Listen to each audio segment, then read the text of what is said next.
Yo, what up? Welcome to another episode of the Oakland Warriors podcast. I'm Patrick, flying solo. The Warriors just played one of the most entertaining games of the season. They beat the San Antonio Spurs in San Antonio, down a ton of guys. They came back and beat them 124-120. And, you know, I was like, hey, this is the most entertaining game of the season so far.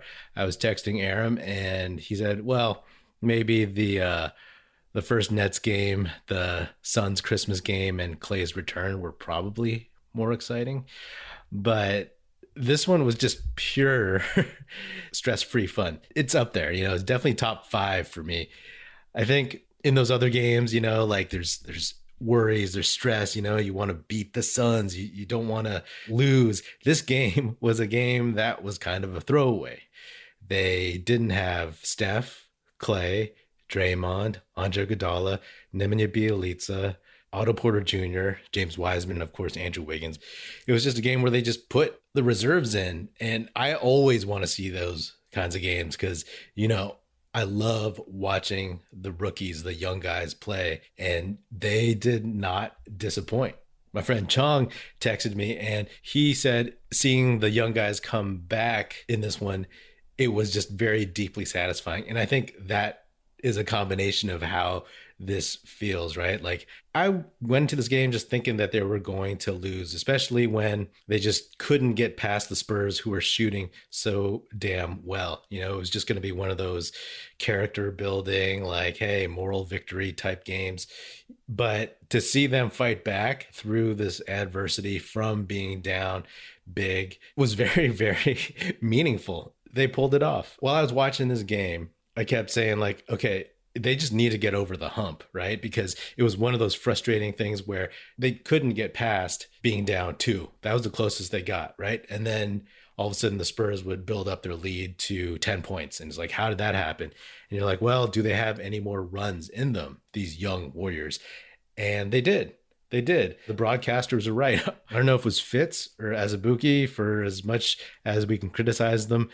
Can the Spurs continue to shoot this well throughout the whole game? And they didn't. They went damn cold.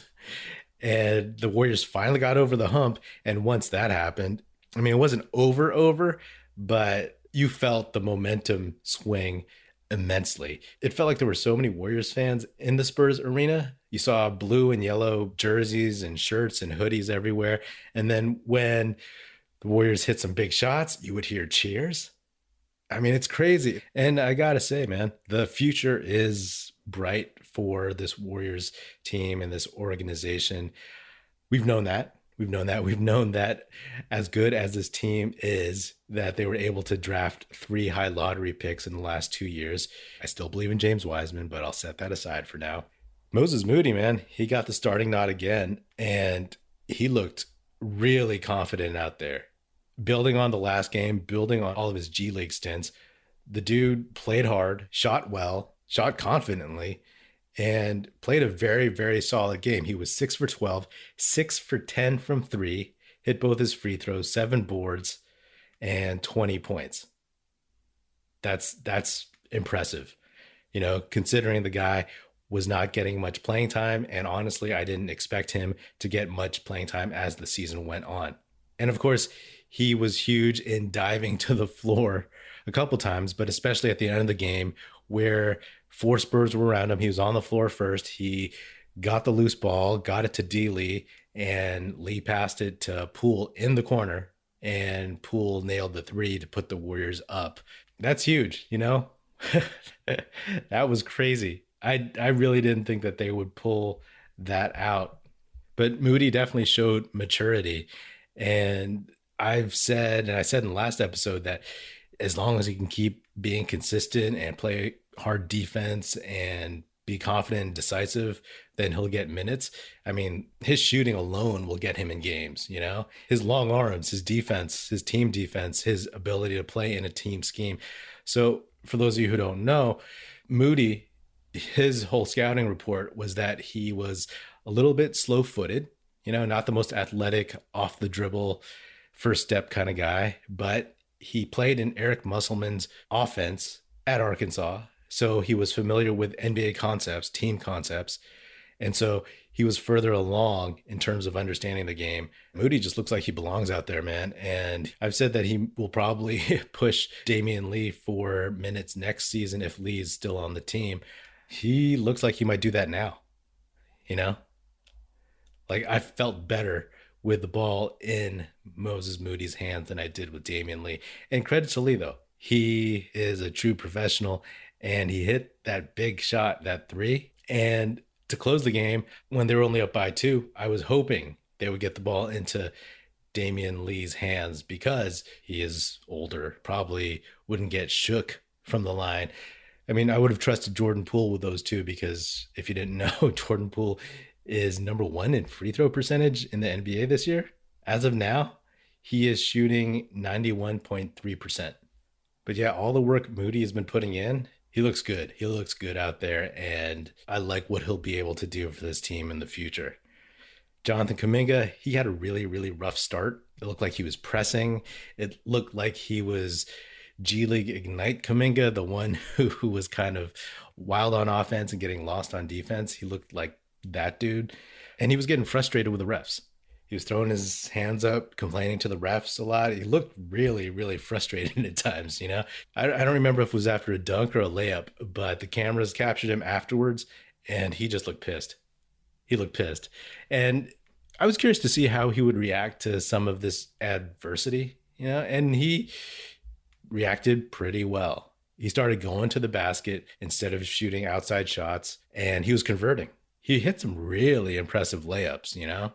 And I like the fact that he thought he was getting fouled going to the basket, but he kept coming at it. You know, he kept going. He wasn't settling for outside shots, and he attacked. That's what got him in the game mentally. You know, he ended up 8 for 15, 2 of 6 from 3. He had 19 points. He was kind of a non-issue until the fourth quarter. So credit to him for staying in it and being one of the key players in bringing them back. And I got to say, I always get excited when Jordan Poole, Kuminga, and Moses Moody are on the court together. And let's be honest, I don't know how often that's happened. Maybe never until this game outside of garbage time. Never in important middle of the game scenarios. But I just look at those guys and look at their abilities, their talents, and it gets me excited. And if you add James Wiseman, that future, it really, really shows talent.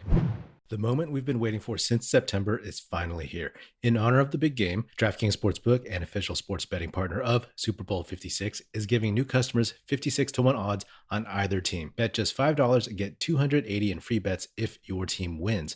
DraftKings Sportsbook is now live in New York, meaning you can bet from almost a third of the country. If Sportsbook isn't in your state yet, play DraftKings Daily Fantasy Football Contests for Super Bowl 56. New customers can get a free shot at a $1 million top prize with their first deposit. Download the DraftKings Sportsbook app, use promo code TBPN, and get 56-1 odds on either team. Bet just $5 and get $280 in free bets if your team wins. That's promo code TBPN at DraftKings Sportsbook, an official sports betting partner of Super Bowl 56. 21 and over, minimum age and local requirements vary by jurisdiction. See DraftKings.com/sportsbook for a full list of requirements and state-specific responsible gaming resources. Void where prohibited. Gambling problem? Call 1-800-GAMBLER. In Tennessee, call or text the TN Red Line 1-800-889-9789. In Connecticut, call 888-789-7777 or visit ccpg.org/chat. In New York, call 877-8-HOPE-NY or text HOPE-NY 467-369. Jordan Poole, as I've been saying a lot lately, like the Warriors need him to drive, and he does. He drives a lot, and he ends up on his backside a whole lot too. He got swatted a couple times, and he just keeps going and going, and he has to. You know, that's part of his game. He was only 9 for 24, 4 of 13, but he was 9 for 9 from the free throw line, and he had 31 points. Hopefully, the next part of this evolution of his, besides like staying aggressive, staying consistent, attacking the basket, is figuring out how to finish at the basket.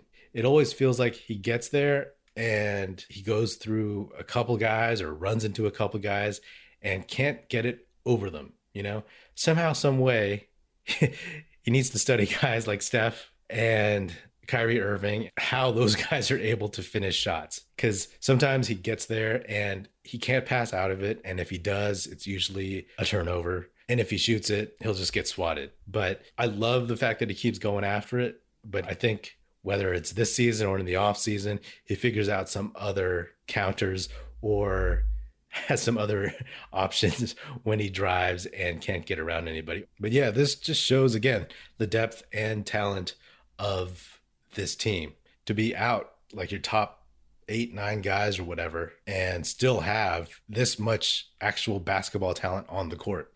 This team tonight without Draymond, Clay, Steph destroys last year's team without Draymond, Clay, and Steph. The vets were solid for the most part, but it was the younger guys who brought that energy and raised the floor for this team.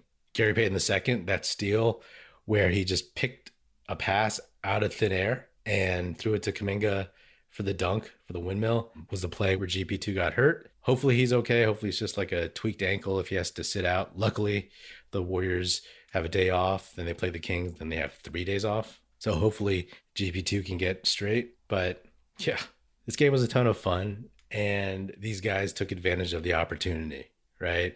When you get this much playing time, you want to try things. You want to show out. You want to show the coaches, the fans, what you can do, how much you've progressed. And Moody did exactly that. Poole did that. He took charge despite getting his head smacked around. Kuminga, despite being out of sorts for 3 quarters, absolutely delivered. I don't know what else to say. The game was fun as hell. And just the fact that you didn't expect them to win and that they won, it's like it was house money, right? You're just like, cool. If they lose, they played hard.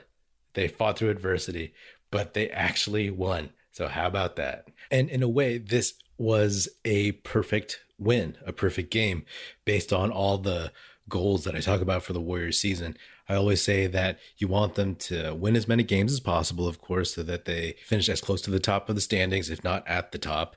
You want them to maintain health, and you want their young guys as well as the more secondary role players like Gary Payton II, JTA, Damian Lee, to get these important minutes, to get this experience, to feel this pressure. I mean, some of the vets have felt this before, but like, especially the dudes who have been sitting a lot lately, to get that feeling and to have these moments, to experience these types of games and to be critical pieces of these types of games. So all those things happen, right? They got the win. The young guys got experience. And like I said, hopefully GP2 is fine. But besides the guys who were already injured, they rested a ton of guys.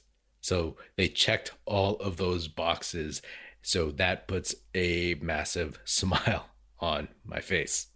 Lastly, I just have to give a shout out to Juan Toscano-Anderson for being in the dunk contest. That's actually kind of surprising. He's in it with Jalen Green, Cole Anthony, and Obi Toppin. That's cool. I'm definitely going to watch the dunk contest now. I don't even know, though, if he's the best dunker on the team. I think some of the players have said it's Jonathan Kuminga, but also Gary Payton II is a great dunker, and of course Andrew Wiggins, but Andrew Wiggins doesn't want to do dunk contest. Regardless, though, can we all just have like a moment of silence and remember those late 90s era Warriors teams that had completely unathletic players, where we had no dudes who could even come close to competing in the dunk contest, where the backcourt was like Muggsy Bogues, Bimbo Coles, and our best players were Terry Cummings, Chris Mills, and even John Starks. All those guys at that point were pretty much like below the rim players. I mean, sure, they could dunk, but not with the athleticism of some of the guys the Warriors have now. So never forget that. And if you don't remember those days, go read about them or something, because they were rough. So the fact that JTA is in the dunk contest, the only one out of these guys who isn't super young, who isn't like a former lottery pick from the last couple years, cool, good on him. I'm pulling for JTA to win the dunk contest. I think that would be amazing for him and the Warriors and the city of Oakland and the Bay. But also, I personally want to see a JTA Jalen Green final. That'd be fun because you have Jalen Green, who's like a 19-year-old number 2 pick, and then I think 28-year-old or something, Juan Toscano-Anderson, who fought his way into the league. I think that would be really, really cool to see. And then also, of course, JTA repping the Mexican-American contingent and Jalen Green repping the Filipino-American contingent. That would be kind of crazy and kind of cool. Anyway, the Warriors get a day off, and then they get the Kings on Thursday, and then they get 3 days. Then they go to OKC. So the Warriors, yes, string these wins together because as of now, they're still chasing the Phoenix Suns, who are really hot. And right now, as I speak, the Suns are ahead of the Brooklyn Nets. I might try to catch the rest of that on TNT. So anyway, this has been another episode of the Oakland Warriors podcast. Be sure to subscribe wherever you get your podcasts. Feel free to hit me up on Twitter at Patrick Epino, E-P-I-N-O, or at Oakland Warriors. Check us out at OaklandWarriors.com, and be sure to tell your fellow Warrior fan friends to tune in and listen. The Oakland Warriors podcast was produced by National Film Society and is a part of the Basketball Podcast Network. And if you're so inclined, please leave us a 5-star rating on Spotify and Apple Podcasts, and say nice stuff about us in a review on Apple Podcasts. That would be cool too. Thanks. And that's it. Music in this episode provided by Paper Sun. Special thanks to Paul Amardo for production support. See you next time, and go Dubs.